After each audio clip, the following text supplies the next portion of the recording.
This Todd-versation is brought to you in part by Calavo Growers, the family of fresh.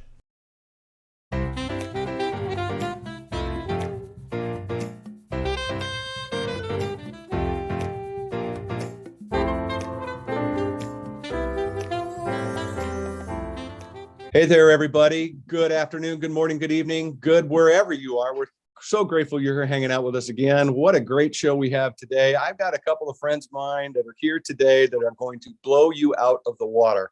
That they're doing at UMass Amherst is only being the best place to eat in America, quite frankly. They have done something that is so cool. I cannot wait to unveil this for everybody and get everybody involved and listen to what they're doing. So please give it up for my friend from UMass Amherst, the dream team. The dream team. That's what I'm calling you guys right now, the dream team. Please welcome Ken. Welcome, Garett. Gentlemen, thank you for being here. I am so stoked to have you. Great to be here too. Just nice to share some of the things Gary and I, the whole team, have done at UMass Amherst, and at the end of the day, we just want to work with everyone to, I call it, create a better world. Yeah, for sure. And that's what hooked me in. We hung out together at a conference down in Scottsdale, and I was so blown away with spending time with you guys and listening to what you were all about, where your heart lies, what you're doing to change the hearts and minds of college kids and make them eat different and think different. It just blew me out of the water. I mean, I was pulling on your coattails within 15 minutes saying, you've got to get up on this broadcast because people need to hear this message because it's so powerful. Before I get into my 9,000 questions, like I always have for everybody, would you both mind? And you can go, you guys can flip a coin, arm wrestle, or just decide, who wants to go first. But tell everybody a little bit about what you do and who you are at UMass. Well, I'll start and I'll turn it over to Ken. I'm Garett DiStefano. I am the Director of Dining at the University of Massachusetts. I guess you could call me the CFO of UMass, the Chief Food Officer. I love that. I'm responsible for all of our 4 dining commons. We have 30 different retail outlets on campus, as well as catering, concessions, 2 food trucks. We have operations in Boston as well as in Newton, Massachusetts as well. We serve about 50,000 meals a day, about 8 million, 8.5 million a year, making us the largest dining program in the country, self-operated, and we've just been, I guess, awarded again for the 7th time in a row the #1 status by the Princeton Review of the top campus, best campus food in the country. It's an honor, and it's a very testament to the students and our staff that serves them every single day. So we're very, very happy to have had that moniker. But the same token, we're very passionate about healthy, sustainable, delicious food. And my background, believe it or not, has absolutely nothing to do with food. I went to school and majored in business, mathematics, and went off into work on Wall Street. I worked in the risk area of different companies and figured out, how companies were make or lose money. And about 20 years ago, 15, 20 years ago, I made a transition to go into hospitality. My family had a small little concession stand at a fair, and I really loved that type of business. And about 12 years ago, I had the opportunity to go work for one of the icons in the industry, Ken Toong, and the rest has been history. So I very happily part of the University of Massachusetts and an alum of the University of Massachusetts. So Nice. It's a great place to be. What did you serve at the fair? Like deep fried butter? What did you do?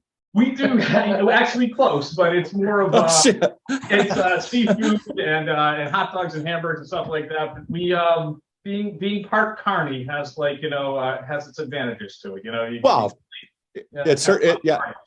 Well, that's to make a terrible joke, but yeah, it certainly doesn't come with a dental plan. That's for sure. Absolutely not. Ken, how about you? Yeah, my name is Ken Toong, and I'm the Executive Director of Solar Enterprises. And then food dining, one of my portfolios, also in charge of the conference caterings, hotel UMass, travel licensing, UMass store, and so on and so forth. My whole portfolio is about $150 million, and then definitely dining is the star of the programs.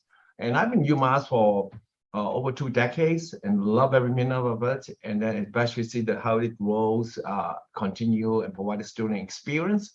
And then my background is born and raised in Hong Kong, and then left Hong Kong when I was 16, and then went to Canada for a couple of high school and get my my undergrad BBA from there, and then I started off as a banker for a couple of years, and then I don't think that's what I want, because I was high in the East Coast, and then I don't think I want to go to Newfoundland to work there. So I joined the Marriott, the lodging and the management service, and I come to US 20 some years ago, and really enjoyed the moment, the opportunity, and the challenge as well, And I'm so grateful that to tell Garett, you're a good hire. Garett's basically my right-hand person here, and then we talk a lot, and then we bounce ideas, and then it's just a number guy too. You talk about number, how he telling Joe, he did not date too often, right? No, it didn't take too much in high school, like the numbers. So yeah. Well, Ken, you said something I got to touch on. I have never met anyone, I don't believe, as passionate about your kids and UMass and the food you serve and the process and the reason why you do it is why I wanted you on here, because I want to get into the weeds about that too, because there is no, you get around you and you start talking about, when you start talking about UMass and your kids, you're no different really, but I mean, it oozes out of you and the amount of love that you have for these kids and what you're doing. And it's just, it blew me out of the water, which is why I'm excited to get into this. So I'm going to dive in and throw some questions out there, and you guys fight for whoever wants to go. It doesn't matter to me. But, Garett, you mentioned 50,000 meals a day, correct? correct. Right. 50,000, get that, kids, 50,000 meals a day, 8.5 million annually. You said it quickly. I want to go back to it though. How many dining halls, campuses, food trucks, one more time? Because I want to make sure that everybody heard that. We have 4 main dining commons. They're all you care to eat facilities, roughly anywhere between 30 and 40,000 square feet, which we produce just-in-time cooking every day. So each location has its own menu. We do very much of a destination dining type of thing. The students on campus tend to be very diverse these days, and students also have a very strong understanding of authentic food. So to be able to have the culinary team, and we have to give a lot of praise to Chef Alex Long too, who is our executive director of culinary excellence here. He is phenomenal, and leading that team of our culinarians every single day to really kind of develop that type of food experiences that they're having. In addition to that, though, one of the interesting things we have here, as we look at how students stay, and we talked about the number of students who we serve every day, we got about 21,000 on our meal plan. Now, how that kind of breaks out in terms of big school, small school, but the percentages are what we really want to look at here. The average, what we call penetration rate in college, is about 61%, meaning 61% of the students are on a meal plan. UMass are about 92%. Yeah. 70% of our seniors who stay on the plan for 4 years. And that leads into the options we have for a retail location. So 30 different retail outlets, meaning cafes, markets all across the campus where students can use their meal plan, as well as the food trucks. They're portable food items that go everywhere and anywhere. We affectionately call them Baby Burt 1 and 2, named after our Berkshire Dining Common. And then also we provide the catering and the concessions. So it's a very large, all-encompassing. We have about 700, 800 full-time employees and another 1,200 students. About 2,000 people make this happen every single day, which is a pretty remarkable team of people. Ken, anything more? No, I think one thing we love about that is everything related to the food. We manage it and also make us a little more efficient as well. And then the decision is made right on campus. And as Garett, everything we do, what's the best for students? We say we put students first. And then important to us because I all believe it that the team we do the right thing, the business will come. Mm-hmm. Well, look, I think what's incredible is that how many seniors are eating in your dining. I mean, traditionally that is not. I mean, I don't know what the number is, but I guarantee you it's not 70% at some of these other universities. It's probably 17% or 7% or whatever else. But it's that good. Right. I think that's the thing, is that they're like, this is the way to go. And I just to me, that's what blew me away, is the number of seniors that are continuing to eat in your dining halls, because that just speaks volumes about how great it is. And I think it's probably a big part of why some students in some ways probably make a choice to come to UMass, because the fact you've got this reputation of being so damn good and providing, mom and dad got to love the fact that they know the kids are going to be eating good food. Thanks for joining the Todd-versation. And now a word from our sponsor.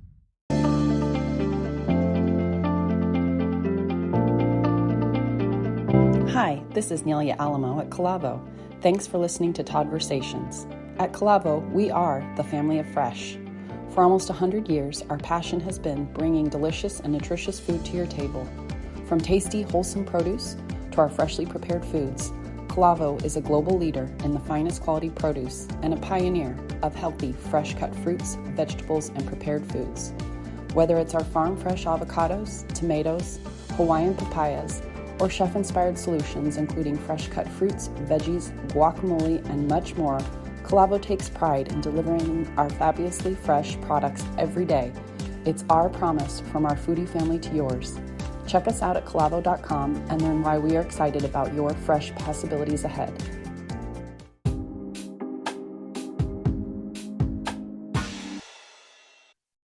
Yeah, I think Gary can even expand a bit as well too. We collect lots of data, and then one of the things we ask students, about, after academic, is food an important factor. You choose UMass, then immediately that number come to over 70%. Yeah. And I think kind of similar number as well too is when we ask, we know how much 70% of students are seen as still in meal plan. I think it's all about the value, and then we provide to them, and then also the convenience, the quality, and also the ability, and then Garett and I talk a lot about our food now. We call ourselves like globally inspired, Right, cultural driven food that we provide every day. yeah, I love it. Well, I mean, it's changed a lot. Let's be honest. I mean, and I want to talk about that a little bit because you guys, you've been doing this for a couple of weeks now, so you have some perspective. But how much is, and how much has dining changed over the past 5 or 10 years with kids? I mean, is it significant? I mean, it's not fish sticks and cups of peaches anymore, like kids get in Publix, elementary school, whatever. I mean, I'm imagining it's changed. No more mystery meat, right, Gary? So because Ken's not No more mystery meat. So Ken's not going to do it. I'm going to give him the praise. So here's the thing: when Ken started here, this is 20 plus years ago, UMass was ranked "Is that food?" And so we weren't even in close to the top program at all in the country. And that was the phases of what is that, and they're not in the dining commons. And the idea was almost a race to the bottom. Cheap food, very low skill levels, just it's part of a transaction. That's it. You fed them, they're gone, they're going to class. What Ken's vision, and he has been basically a channel leader throughout this industry for decades now. And one of the things that he and amongst some of his peers as well have had that vision of, no, food has value. Food is important. Food creates culture. Food creates this excitement, and it provides the opportunity for students to come together, to get to know one another. And as he started to build on that, the type of food, the type of experiences that students started to have over the years, it started to change. It's not just about the flashy buildings and the culinary and the cooking equipment and the seed. It's all about, how was your experience today? How was your friend's experience today? How can we make it better for tomorrow? And how do we impact your life so you can be the best student you possibly can be? And as you start to look at those particular things, the evolution of dining over the past 5 to 10 years is that you have a much more knowledgeable student. You have a student who hails from areas all around the world, who understands what authentic cuisine looks like and tastes like, and is very open about telling you these particular things. Obviously, the advent of social media, the internet and things like that make it very easy for students to really collaborate around things. And, it's important for us because, the comment cards that were posted up on the bulletin board as you walked in and out of the dining commons, those aren't there anymore. Those are replaced by the Facebook posts, the Instagram posts, the TikToks, the videos, all those things, and that get shared by thousands. So we need to be able to continue to be dynamic. We need to be able to continue to connect with students. And we need to be able to be as authentic as well as dynamic and changing many, because every year, 25% of our customer population leaves and 25% are new. So we have to have an always evolving menu, as well as skill set and development of our team. Yeah, well, really, really well said. Well, let's talk about it a little bit, because I know the data is a big part of how you look at your dining program. I mean, I know and it does, to your point, it could be a comment card is data, right? But to be real fair, so is Facebook, so is TikTok, so is Instagram. And that's dangerous data sometimes because, people can say whatever they want and cut and run. So, I mean, talk to me a little bit about what data is saying about, I'm going to give you a two-part question. You guys can go with it. However, what's data saying about, food on campus, and what's it telling you about the student dining experience? Yeah, I think that's a great question. Well, I know it's not all the way. I try. I'm going to have one good question out of all. Trust me. Only one. Don't have high hopes. Yeah, one thing we probably noticed that Gen Z students are more diverse than ever. At UMass, 37% of our students, they are Latins, and they are Asians, they are Indians, and they demand authenticities, and also they also demands more healthier plant-based options as well.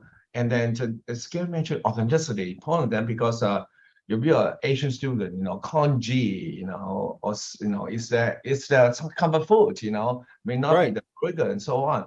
And then for us, how we provide the option for them. And then about 3 months ago, we start to implement, for example, it's that Indian breakfast, And I'm the one that, are you sure we could implement that, over 3 or 4 times a week? Because our students usually eat with us 4.2 times a day.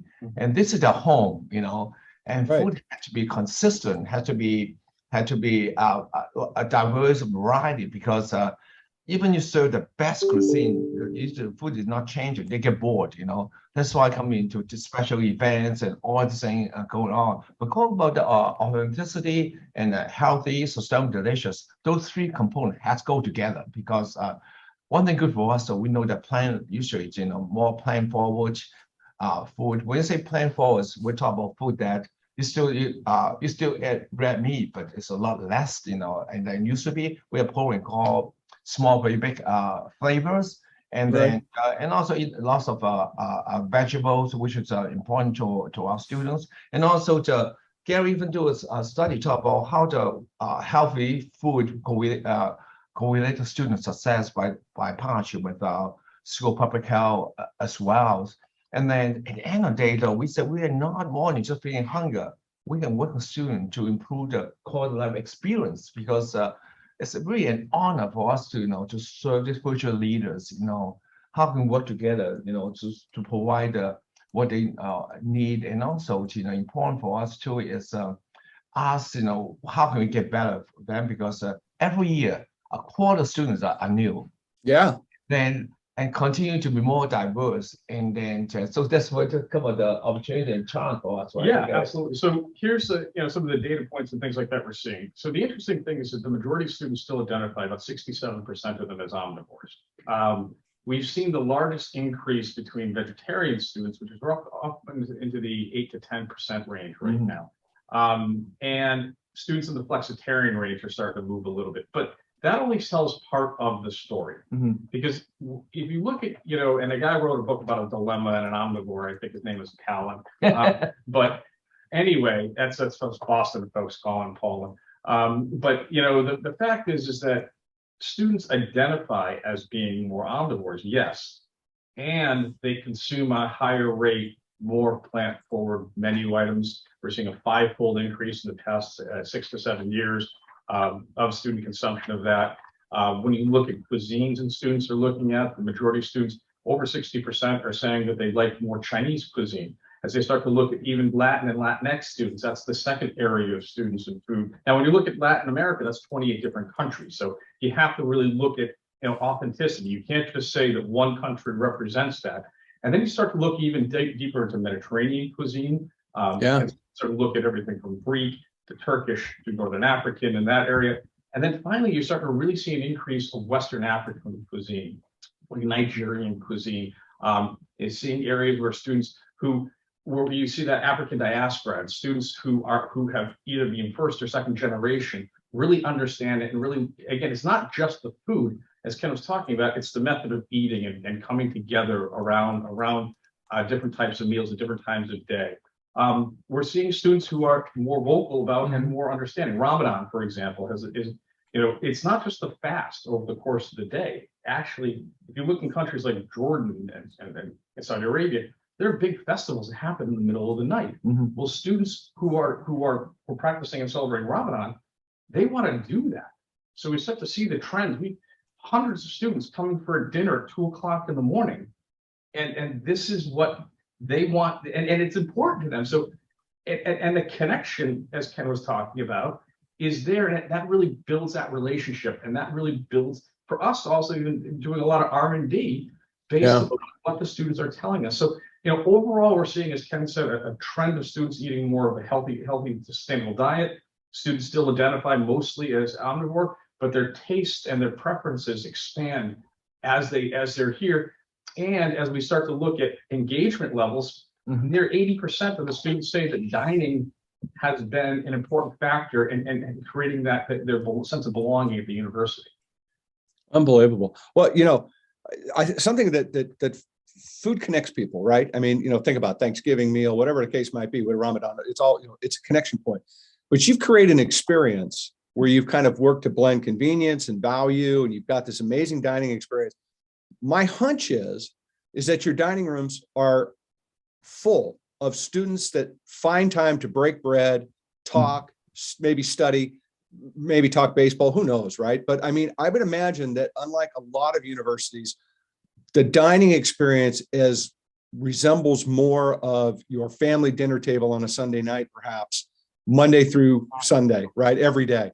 And it's become a part of, I would think, the students' day in a way. Like, I'm looking forward to going to dinner because of the camaraderie that we've created around this amazing food you guys serve. I mean, is that logical? Make sense? Makes sense, because one of the things we both feel gratifying is see a student at nighttime to sit down and talk about food, talk about the culture, talk about things they did today. And then was, wow, this is so nice for us to accomplish that. But one thing in our data, we must not mention was that at UMass, we tracked the student dining preference and behavior for the last 10 years. Garett's so good at that. And those are important for us because we notice continued direct meat consumption declining, and the vegetable continue went up. And and also important to us, look at even the menu offering now. The data help us is almost 80% and 75% of menu items are plant-based and plant-based, not because Ken and Garett want it, because that's what students want us to do it, So by closing together with students and also create relation with them, and also by we have a very successful student ambassador programs, and this we have 26 of them. They tell us everything. And then we meet them once every 3 weeks. They're more than just mystery shoppers. We ask them a couple of questions. Is what's your dining experience? What's your experience? Those are so crucial, right, Garett? And we love UMass dining because you don't only listen to us, you take action accordingly. That relationship building and so on. Garett and I said we dine in different locations every night. We never go home, right? But just like talking to them, listen to them, and also how we can get better, changing our menu as well. And sometimes we start off by, even when potential new students and parents come visiting campus, Garett and I probably start to talk to them, introduce UMass to them, saying more than just the food, it's the experience and the quality of life as well. Yeah, no, for sure. And I think it's so powerful. I wanted to, Garett, you brought it up earlier. I got to come back around to it. I want to make 2 shout outs here. One of which, UMass and your team has been chosen having the #1 campus food in America once again, like 5 years in a row. I mean, you are literally the best of the best in college dining, no doubt, in this country. That's got to say, and it does say a lot about your commitment to your students, right? Because to what Ken, you said earlier about what it used to be, right? It was just serve and go. Like, here it is. Here's your fish sticks and your tater tots.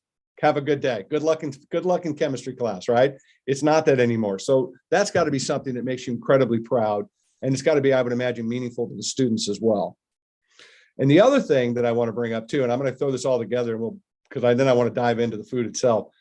But your culinary team has won the college culinary competition for the 10th time, right? I mean, your chefs obviously, can do more than boil water and not burn toast. That's very apparent, right?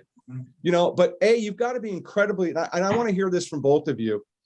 you both have to be incredibly proud of your team, because to me, and I think that to anybody listening to this, it shows that the vision is being embraced all the way through, and everybody inside your team is lifting everyone else that ultimately serves your customers, which are these kids.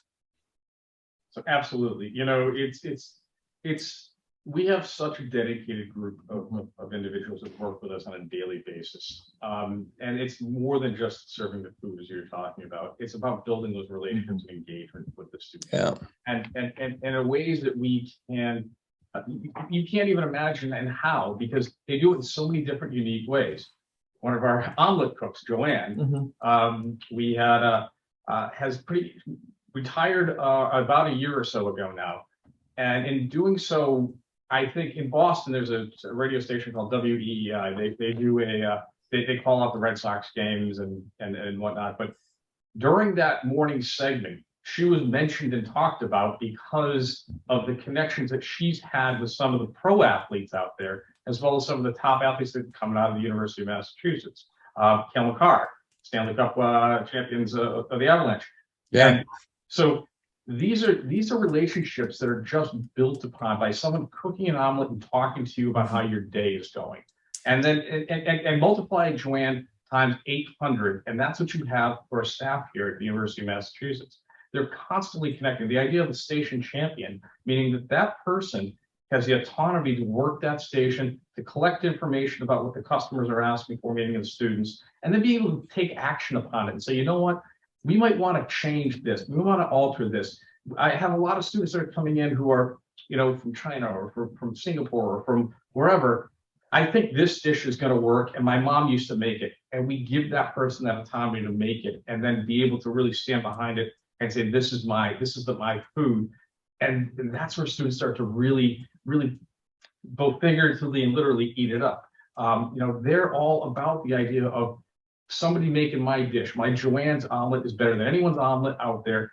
And it's because of not only the care that's put into the dish, but the attention to detail and the listening that they're doing every single day to the needs of the students. Yeah, I call it the power of the people, because I think probably one of the success is besides good food, the people we have, and then we will create a cultural excellence among them that's so passionate that so many time a day they want extra miles, and then and we don't have to tell them. And also interesting, to of that 1,000 employee, talk 63% of colors, and different cultures and different perspective, but they're also passionate. They want to treat our students just like the children's, and also for us importantly is Gail and I walk around, talk to them, ask them about the family, how can we to be part of the daily life, and it's very important to them. And this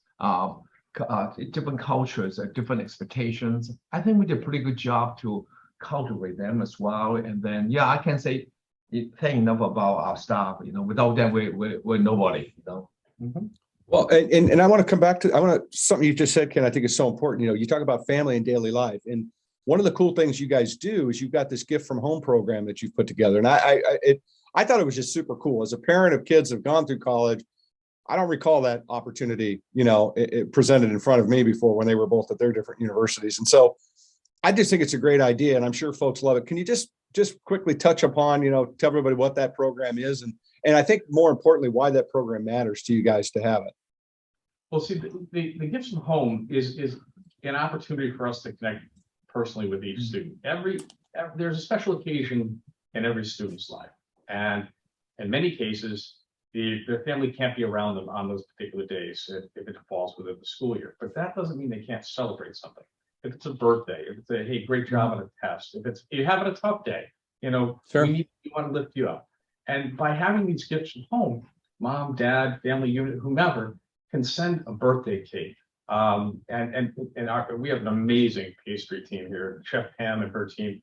Chef Pam Adams was with the Ritz-Carlton and has a vast knowledge of it. Some of the things that come out of that pastry shop you think were made at the most ornate bakery in the world, and she has this opportunity to connect with these students and being able to pick up your birthday cake or cupcakes or whatever it might be, just a special little treat, so that you're able to to celebrate, maybe not in person, but you recognize the fact that that day or something's going on, that you're able to be there, be able to let them know that there's something important, and make it easy for the student to do that too. And also, other students know, hey, it's Ken's birthday today. Oh, wow, we got a cake, everything to celebrate in the dorm room, and all these really cool ways to start to build this community around food. Yeah, I love it. I think that's just super cool. I commend you guys for doing that.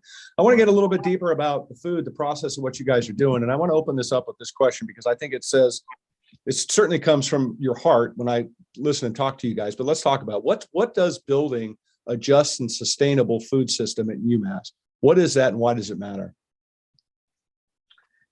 You want to go, Ken, or You go first, sir.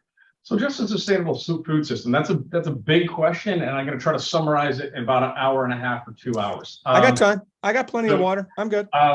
See, the idea, if you were to ask me 5 years ago what sustainability meant, I'd probably talk to you about permaculture and regenerative farming and looking at areas that carbon imprint and things like that, and those are all still true. But the word just comes into play as well. And sustainability is now kind of moving into areas of fair trade, of being able to have BIPOC companies, being able to engage the story around the food, and the understanding of that it's important for students, and they do, to understand where their food comes, who's made their food, and how important it is for them to enjoy it at certain times of the year. That also comes into our staff in terms of, we have our students, and across the country, obviously wages are going up, but our students start at $16 an hour. So we want to be able to have our staff have living wages, be able to provide benefits for them, and that's really important to students as well. So that's all linked into this food system. The idea of food waste is important to them as well. The idea of being able to minimize the amount of food waste in terms of both production, trim waste, as well as post-consumer waste in areas that we've been measuring for years. We do fairly well at it, about 9%, about half of that, about 4.5% is in and around the trim waste. The other was production waste, or post-consumer rather. But comparatively, if you look at the National Restaurant Association, they're saying probably in and around 16% of casual dining food is wasted. The National Resource Defense Council says about 50%. Of household waste. Right. So all that bundles into the package. Right. One thing we will also want to mention about that too is definitely social value. First of all, we're a big supporter of New England food system. It's great to buy locally and so on. Sure.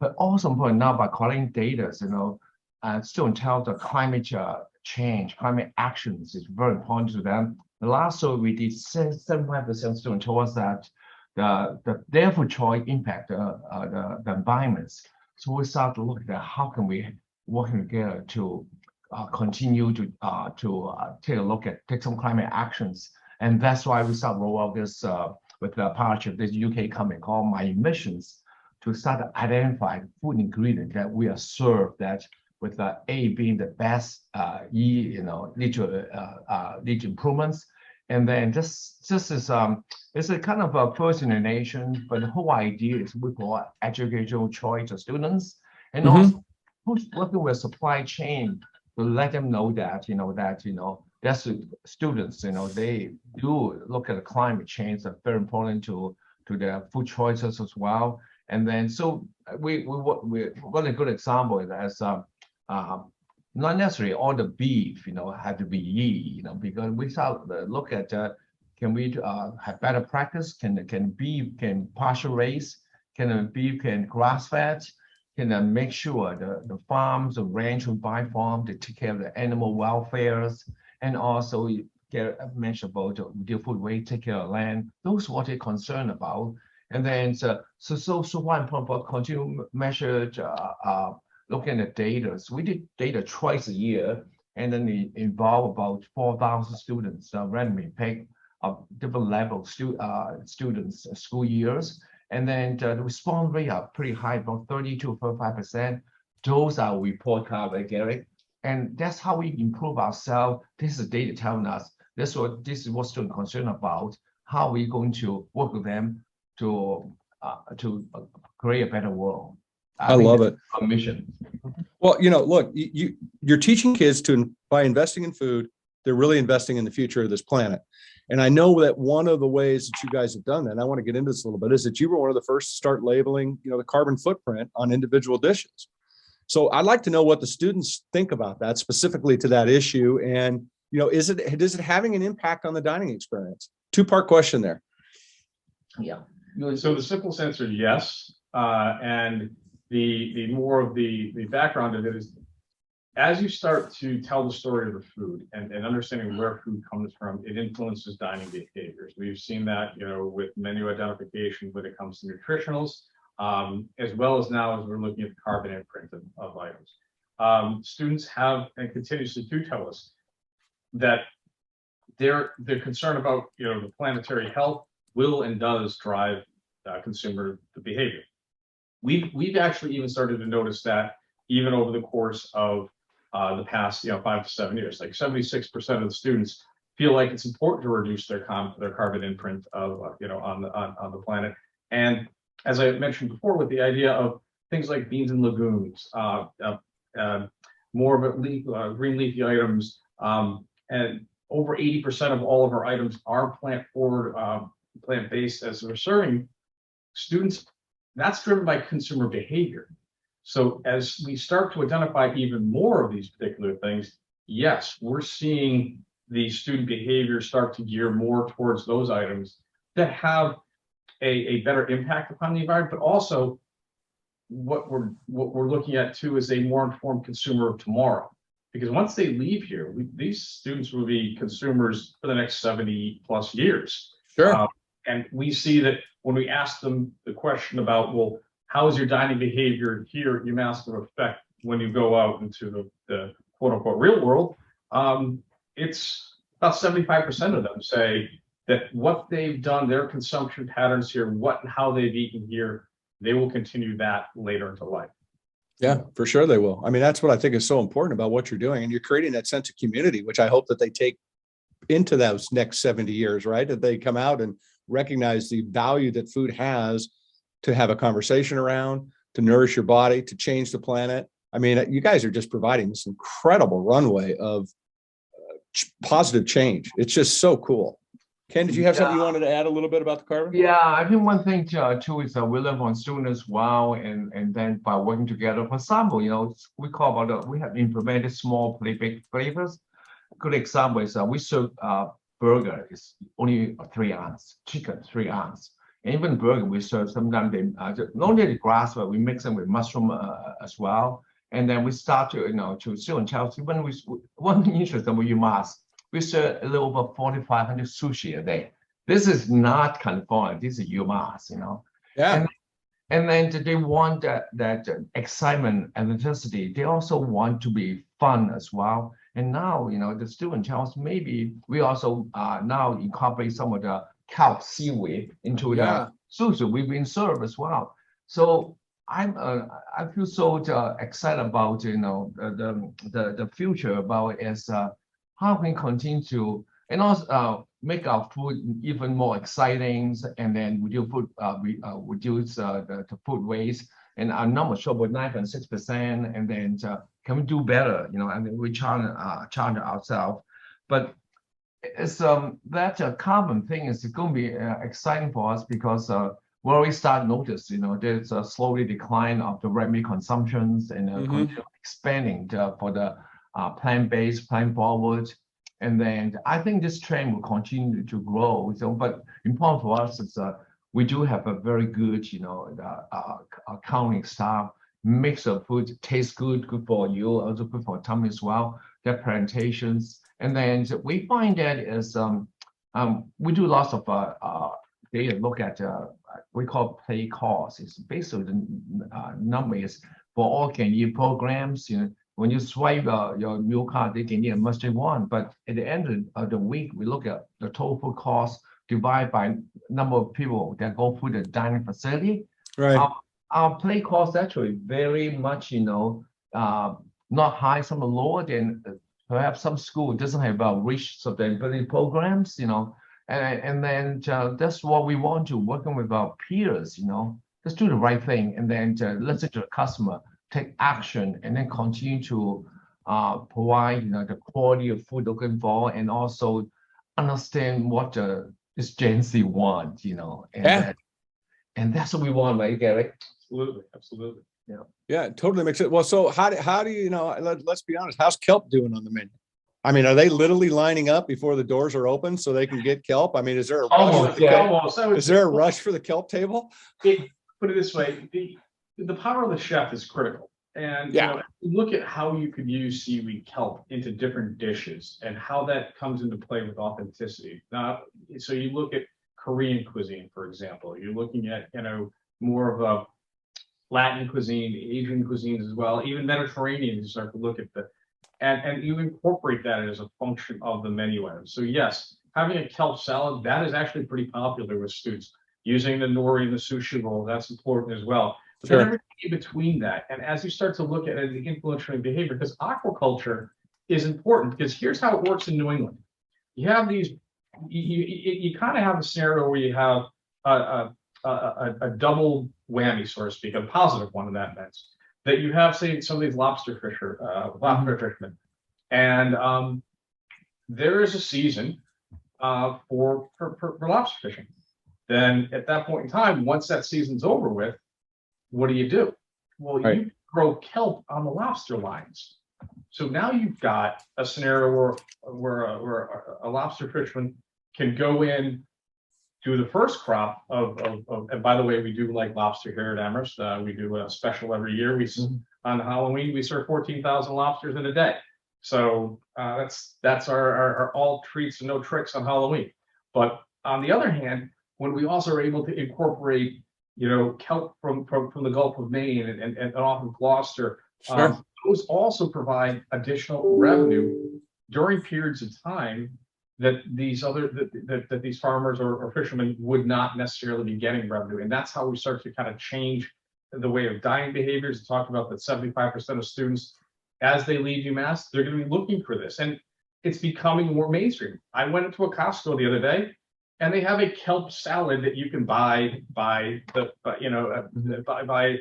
just right next to your salad. So the college and university segment is an incubator, for innovation. Yeah. And we really start to see this. These are the consumers that are hitting the market in the next few years. And they're the largest population Absolutely. too, as well. That's why we're so excited to work with them as well. And then you have a menu choices. Todd is based on like Mediterranean's plan forward. And then we start look at is the future. Can we look at some of the blue zone? If a similar theory like Costa Rica, like in Japan, the areas. I think we want to work with students also promote more than just healthy food, maybe healthy lifestyle as well. And I think that's important for everyone, because when students live on campus, sometimes really stressful. Not only miss a parent, but they got to study and so on. Yeah. That's what something that we can do more with them. And then that food journey is exciting, because there's no end to it, right? And it's an ongoing. And I think we're glad to be part of this journey with the students. Thanks for joining the Todd-versation. And now, a word from our sponsor.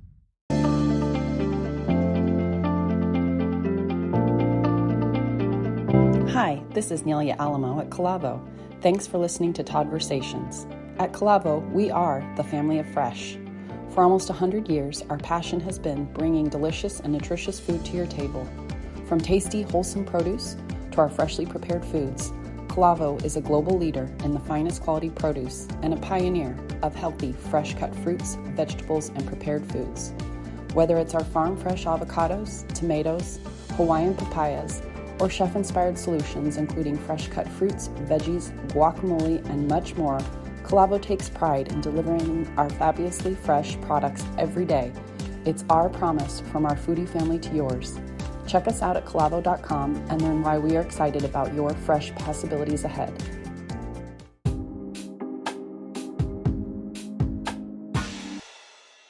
I think it's fantastic. Yeah, and you're right, Ken, because you know what? Growing up is a bitch, and growing up away from home is really hard. And when you're 18 years old and you think you can go take on the world, maybe 1 in 10 kind of can, but the rest of them are still going to try to find their way. And I think that that love that you guys put into that experience. I mean, it's got to be it's probably subconsciously in a lot of ways uplifts a lot of students more than they actually probably appreciate.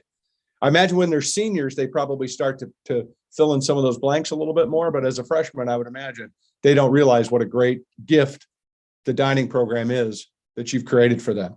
I'm sure that's something that they probably work into. One of the things I wanted to ask you, though, is how do you manage like all these different quirks and quirks, right? I mean, whether it's allergies, vegan, kosher, or whatever, I mean, it's got to be tough. I mean, do you have kids that have allergy problems? Do you know about that? Or is that something that you have to try to work with? And how do you do that? Absolutely. About 10.6% of our student population has some sort of allergen or intolerance now to a food item. Now, that food item that is, nutritious to one is poisonous to another. So we have to be very, very mindful of that. It comes into a variety of different manners of how we handle that. First and foremost, it's training. All of our staff gets trained on allergen training, importance of menu identification. The 8 now, once we hit, I think 2023, I think sesame is going to be the 9th most common allergen. They're incorporating that into the 2023. But all that information is given to our staff members, so they implement it on a daily basis. The second leg of that stool happens to do with the idea of menu identification, and every single one of our menu items is labeled, not only at the point of sale per se, but also digitally in our dining app. And the students can actually filter out. So if you were allergic to soy, you could select in our dining app every menu item that does not have soy, and you'd be able to maneuver throughout the day, breakfast, lunch, dinner, into late night, what you could eat and where it was located. And the final aspect of it comes into this power of the chef and the culinary training, is the ability for us to be flexible. An example, Kevin was talking about sushi. Stir fry is another very important or very popular dish. That's a customizable dish that a student can make, regardless, and if soy is an example, then we can make a dish that a stir fry that doesn't have soy in it. We can make a dish that a student may not have gluten in it.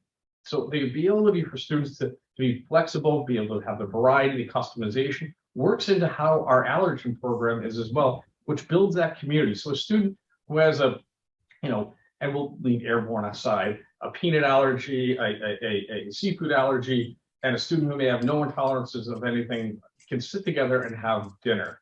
And they don't have to wait an hour for something or go to a special location. They can all come together. And again, at 8 million meals plus a year, that's pretty remarkable, as well as having a talented team of registered dietitians on hand. Right. Sure. They're to consult with our students on a daily basis. So it's kind of like the package we put together when it comes to allergens and allergen awareness. Yeah, we call them wellness coach, our dietitians. That anytime they're doing special diet, especially allergens, they are there to help them as well. I think those things is important to us because when you serve so many meals, 50,000 meals a day, we don't take chance. No, well, you can't, right? I mean, and that's love. Are you, and you think about kids going to college, right? You talk about the freshman 15, right? Everybody gets in the cafeteria and it's like, oh, kind of that old saying. But are you increasing consumption? And I don't mean like from a junk food, but increasing consumption in a mannerism that's seeing a healthier student, meaning kids are putting more energy perhaps into their food than they ever have before, and becoming more involved. And from that is branching out to a better consumption experience. Yeah, Gary, you talk about that, what data show about, a program have that possible impact on their lifestyle, that 83%. Yes, absolutely. So 83% of students feel like, it's had a positive impact upon their well-being at the university. And again, to give some more statistics away is, look, yes, we see increased consumption, about 30 or so percent increased consumption of pizza and wings and indulgent type of items. But if I was to tell you almost double that consumption of beans, legumes, plant-forward items, lean proteins. So yes, students may be eating a little bit more of some indulgence, which is fine, but they're understanding the importance of eating healthier and how it can taste good. Mm-hmm. And the even more interesting aspect of it, it's more predominant in male than female. So we're seeing males start to make more of a change towards seafood.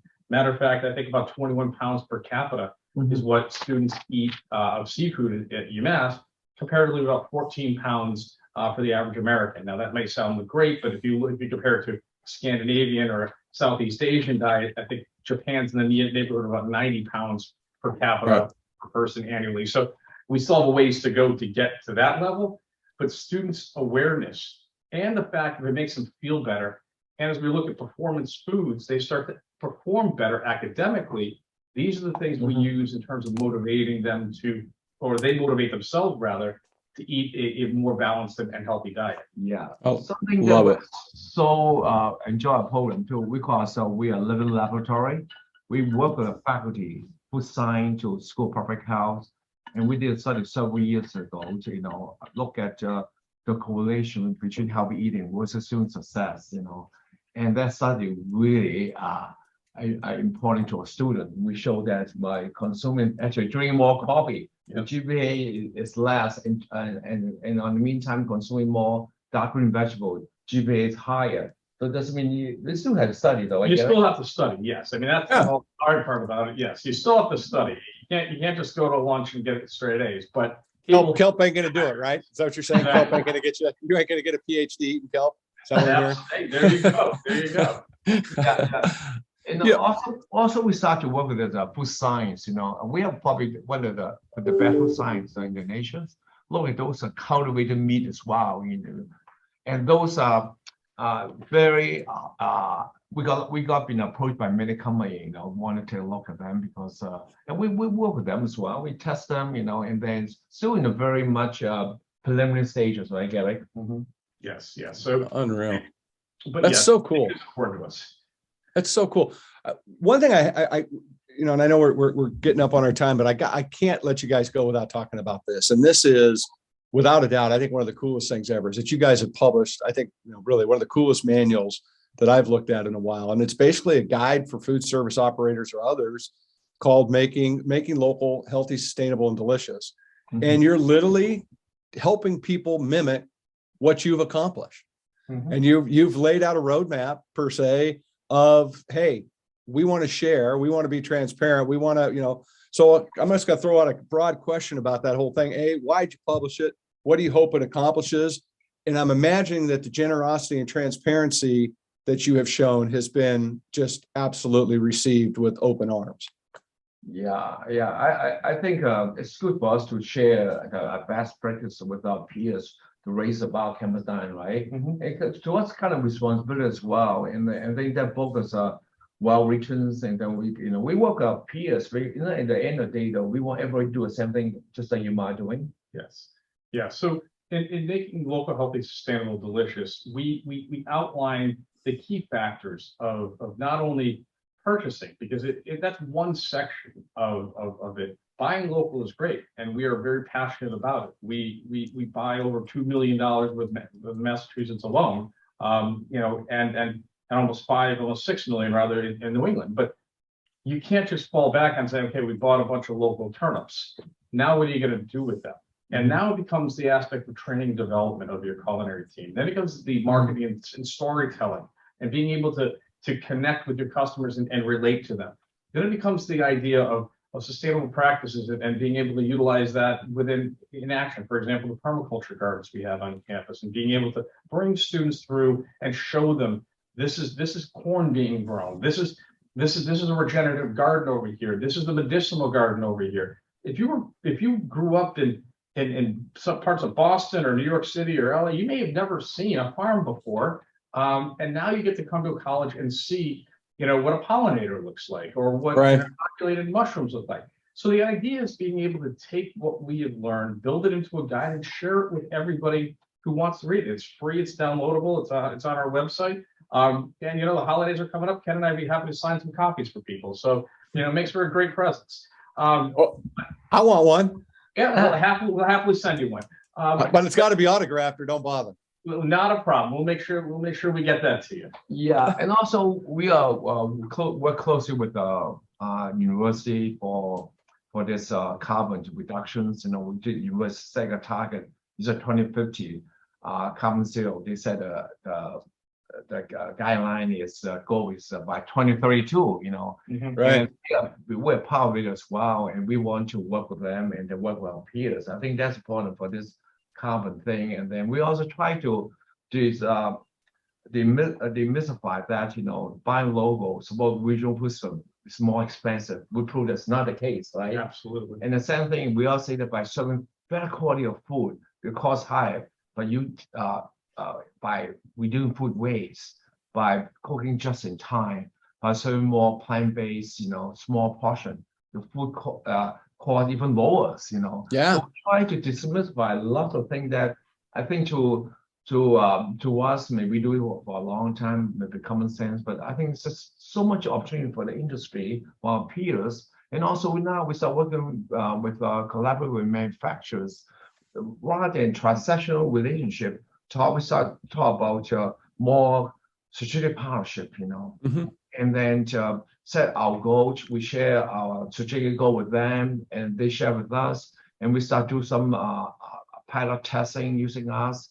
And then I think that's important because we can learn together. Because Absolutely, and I would have to be amiss if we didn't mention the Kendall Foundation as well, Yeah. because that book and the research we put into it was generous donation by the Henry P. Kendall Foundation, and I think had provided us a significant endowment or donation for us to be able to do those studies. So we're very grateful. It's fantastic.